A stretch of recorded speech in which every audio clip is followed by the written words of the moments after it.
ఇంత రాత్రి అయింది, నిద్రపోకుండా ఈడేం చేస్తున్నావునా? మా వైఎస్ఆర్ కొడుకు వస్తున్నాడంట, ఆయన కోసం ఎదురు చూస్తున్నా అన్నా.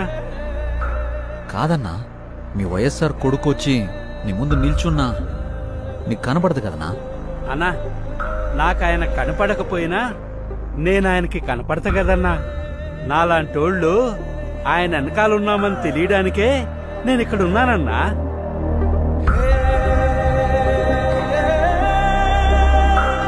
తండ్రి పోయాడనుకుంటే కొడుకొచ్చాడు.